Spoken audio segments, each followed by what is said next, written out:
அந்த கொடுமையாக கேட்குற தம்பி மனசு ரொம்ப புண்ணாக இருக்குது, கஷ்டமாக இருக்குது. இந்த படத்தை ஏஐலே எம்ஜிஆர் பண்ணியிருந்தா கூட எல்லோரும் கொண்டாடி இருக்கலாம். ஆனால் கார்த்திகை வச்சு பண்ணது ரொம்ப கஷ்டமாக இருக்குது. நலன் குமாரசாமி மக்கள் நலனை மனசில் வச்சு அடுத்த படம் பண்ணணும்னு நினைக்கிறேன். அதெல்லாம் தூக்கி ஓரம் போடு தம்பி. நம்ம நல்லா இருக்கிறோமா அதை பார்க்கணும்ல. எவ்வளோ நேரம் கதவு தட்டுறோம் தெரியுமா? தரையா திறந்து விடியா கடைசி வரையும் தரல. அப்புறம் இப்போ அசிங்கமாக எதனால் எப்படி இருக்குதுன்னா, அவர் கையில் நான் உங்களை நம்பி அண்ணன் தம்பி நம்பி நிறைய படம் பண்ணிட்டேன். லாஸ்ட்டாக என் கையில் 150 ரூபா இருக்குதுன்னு சொன்னாரா ஸ்டூடியோ கிரீன்னு தெரியல கூட. நான் அதுக்கு ஒரு படம் நச்சு தரேன்னு நச்சா மாதிரி இருந்தது. இதை பார்த்துட்டு போனால் எனக்கு அடுத்த ஒரு விஷயமும் ஒர்க் ஆகுது போல இது மாதிரி தோணுது. எம்ஜிஆரை பற்றி அந்த காலத்தில் நல்லா காமிச்சாங்க. இந்த காலத்தில் வர்றவங்கெல்லாம் சாட்டை எடுத்து நான் தான் எம்ஜிஆர்னா நான் என்னத்தை சொல்கிறது தெரியல. பட் சாட்டை தடி ஏற்றவங்களாம் தன்னல்கார ஆக முடியாது, சாட்டை ஏற்றவங்களாம் எம்ஜிஆரும் ஆக முடியாது. இருக்குது ரொம்பலாம் கிடையாது. என்னன்னா ரொம்ப பில்டப்லாம் பண்ணியிருந்தாங்க. வாவாதியெல்லாம் வந்தோன்னா செம்ம தமிழ் சினிமாவே மாற்றி அமைக்கும். ஐயோ கார்த்தி படம் அப்படி இப்படின்னாங்க. ஆனால் ஒன்றுமே இல்லை, நம்மளை அழகாக ஒரு 2 ஹவர் அழகாக தூங்க வச்சுக்கிறாங்க. என்னடா அப்படின்ற மாதிரி தான் இருந்துச்சு. என்னன்னா இந்த படம் பெருசாக சொல்லிக்கிற அளவு பெருசாலாம் இல்லை தலைவா. பில்டப் பண்ணியே நம்மளை உள்ளே வச்சிட்டாங்க, வர வச்சிட்டாங்க. இப்போ அந்த பில்டப்லாம் புஷ்ஷுன்னு ஆகி போச்சு. ஒன்றுமே இல்லை, சுமார் கூட கிடையாது. வேஸ்ட்டு, அவ்வளோதான். பொங்கலுக்கு வேஸ்ட்டு. இல்லை பிஜிஎம்லாம் நல்லா பண்ணியிருக்காங்க. உண்மையாக பாசிட்டிவான விஷயம்னா பிஜிஎம். அப்புறம் கார்த்தி சாரோட சில பாடி லாங்குவேஜ் அது கொஞ்சம் நல்லா இருக்குது, சிரிக்கிற மாதிரி. சிரிப்பே வரல சத்தியமாக. நானே சிரிச்சுன்னு தான் இருந்தேன். ஐயோ சிரிச்சு கூட அப்படின்ட்டு சிரிப்பே வரல சத்தியமாக. அதில் எந்த டவுட்டும் இல்லை. பருத்தி வீரன்லேருந்து பார்க்குறோம், மெட்ராஸ்லேருந்து பார்க்குறோம், நிறைய படங்கள் தீரன் அதிகாரம் 1 அந்த படங்கள்லாம் நிறைய பார்த்துருக்கோம். கார்த்தி சார் ஸ்கிரிப்ட் செலெக்ஷன்லாம் சூப்பராக இருக்கும், பயங்கரமாக கார்த்தி சார் நடிப்பார். ஆனால் இந்த படத்தில் கார்த்தி சாரை பலியாடு ஆக்கிட்டாங்க. ஆனால் எம்ஜிஆராக கார்த்தி சார் நடிச்சிருக்காரு. ஆனால் கதை, ஸ்க்ரீன் பிளே, காமெடி எதுவுமே ஒர்க் அவுட்டில். சூற மொக்க படம் 10 ஜப்பானுக்கு சமம். ஒட்டுமொத்த மக்களுக்கே தெரியுங்க, அவங்ககிட்ட தாங்க ஸ்க்ரீனிங் எல்லாம் கண்ட்ரோல். ஏங்க அவர்கிட்ட பவர் இல்லைங்க. ஆட்சி கொடுங்க சொல்லுவாருங்க, ஆட்சி கொடுங்க அவர்கிட்ட, அவர் சொல்லுவாருங்க. பவர் அவர்கிட்ட கொடுங்க, அவர் சொல்லுவாருங்க. 2026 எலெக்ஷன் அப்போ தெரியும், இப்போ பேச மாட்டார். எல்லாமே இந்த ஒரு விரல் புரட்சி அப்போ பேசும், அதுக்கப்புறம் பார்க்கலாம். இந்த ஃபஸ்ட்டு ஒரு 15 நிமிஷம் தெளிவா நாகேஷ் அவர் பேர் நான் தெளிவா பழைய படத்தில் வில்லனா நினச்சிருப்பாரு.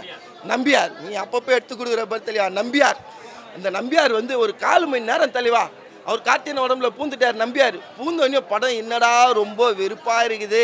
என் கையில் ரிமோட் இல்லை, ரிமோட் இருந்தால் ஓட்டியிருப்பேன். இது வேறு தேட்டர் நம்மளால் ஓட்ட முடியாது. அதுக்கப்புறம் தான் தெளிவா நம்ம புரட்சி தலைவர் எம்ஜிஆர் உள்ளே வந்தார் தலைவா.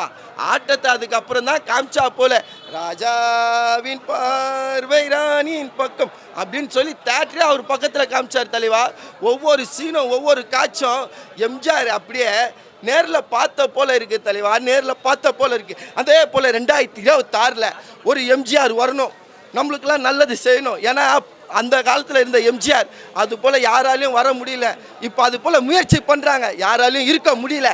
ஒரே எம்ஜிஆர் தான். அது போல் யாராவது வரணும் நாங்கள் காத்துனுக்குறோம். ஏன்னா நாங்கள்லாம் கஷ்டத்தில் இருக்கிறோம். அது போல் எம்ஜிஆர் வரணும் 2026 எங்களுக்கெல்லாம் நல்லது நடக்கணும் தலைவா, நல்லது நடக்கணும். அது போல் இந்த படத்தில் ஒவ்வொரு சீனும் ஒவ்வொரு காட்சிகள் எம்ஜிஆருக்கான செதுக்கி வச்ச பாட்டு, வசனம், டைலாக் எல்லாமே எம்ஜிஆர் தான் தலைவா. இந்த படம் ஃபுல்லாக, இந்த படத்தில் கதையே இல்லை, படம் ஃபுல்லாக எம்ஜிஆர் தான்.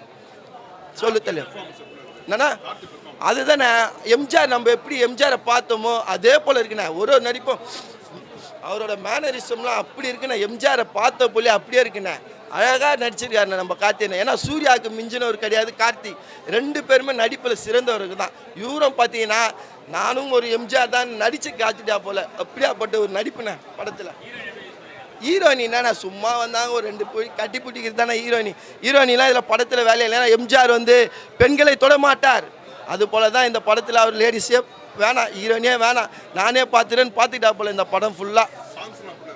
அதுதானே ஃபுல்லாக எம்ஜிஆர் பாட்டு தானே, ஃபுல் அண்ட் ஃபுல் எம்ஜிஆர் பாட்டு தான் எல்லாமே.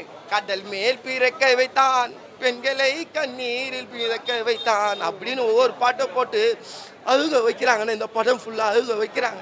எல்லாருமே எம்ஜிஆர் பாட்டு தான். படம் ஃபுல்லாக எம்ஜிஆர் தான். 2026 ஒரு எம்ஜிஆர் வரணும்னு நாங்கள்லாம் காத்துனுக்குறோம். எங்களுக்கு நல்லது நடக்கணும்னு நாங்கள் வரம் காத்துனுக்குறோம் தலைவா. எல்லாரோட பர்ஃபார்மன்ஸும் நல்லா இருக்குது தலைவா. ஆனால் அதெல்லாம் யாருக்குன்னு எம்ஜிஆருக்கு நிகர் யாரும் இல்லை. அதனால் அவங்களோட நடிப்பு யாருக்கும் தெரியல. எம்ஜிஆர் ஒன்றே மட்டும்தான் இந்த படத்தில் நன்றாக இருக்குது தலைவா. கண்டிப்பாக இந்த பொங்கலுக்கு என் தலைவன் படம் வரல, தளபதி படம் வரல, அதனால் இந்த படம் பார்த்தீங்கன்னா அருமையாக இருக்குது. வந்து ஃபேமிலியாக என்ஜாய் பண்ணலாம், நல்ல சிரிப்போட போகலாம் தலைவா. ஸோ இதில் நல்ல ஒரு கம்பேக் மூவியாக தான் இருக்குது. நல்லா இருக்குது சார். நிறைய சாங் வந்து ரீமேக் பண்ணியிருக்காங்க. இப்போது என்டர்டைன்மெண்ட்டாக தான் இருந்துச்சு. நிறைய பாட்டு நல்லாயிருக்கு. எம்ஜிஆர் பாட்டு சாங்லாம் மோஸ்ட்லி யாரும் கேட்க மாட்டாங்க.